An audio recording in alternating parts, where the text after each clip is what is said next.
বঙ্গভূমি, মানুষের সাথে মানুষের পাশে। সমস্ত এলাকার মানুষদের বলছি, আজকে 26শে জুন আন্তর্জাতিক মাদক বিরোধী দিবস। প্রত্যেকে বলবো এই মাদক নেশা থেকে বিরত থাকুন, সুস্থ সমাজ গড়ে তুলতে। বুধবার দক্ষিণ 24 পরগনা জেলার নামখানা ব্লকের নামখানা থানার পক্ষ থেকে পালিত হলো বিশ্ব মাদক বিরোধী দিবস। নামখানা থানার ওসি বিভাস সরকারের নেতৃত্বে নামখানার হসপিটাল মোড়ে একটি মিছিল করে মানুষকে সচেতন করা হয়।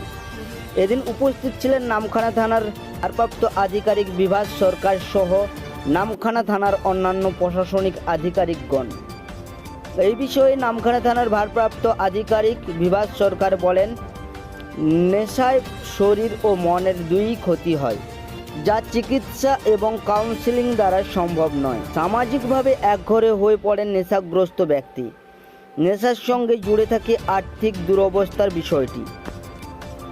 নেশাগ্রস্ত ব্যক্তির পরিবারের অভাবের মধ্য দিয়ে যেতে হয়, আটকে যায় সংসারের খরচ, এমনকি বন্ধ হয় ছেলে মেয়েদের পড়াশোনাও।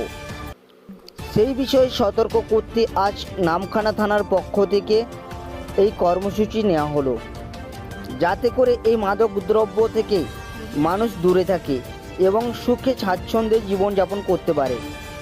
এর পাশাপাশি এদিন নামখানা ব্লকের ফেজারগঞ্জ কোস্টাল থানার পক্ষ থেকে ওসি হিদি সরকারের নেতৃত্বে বকখালি সি বিচ এবং বকখালি বাস স্ট্যান্ডেও এই বিশ্ব মাদক বিরোধী দিবস পালন করা হয়। পুলিশের এমন উদ্যোগকে সাধুবাদ জানিয়েছেন এলাকার মানুষজন। নামখানা থেকে বঙ্গভূমি নিউজ টিম।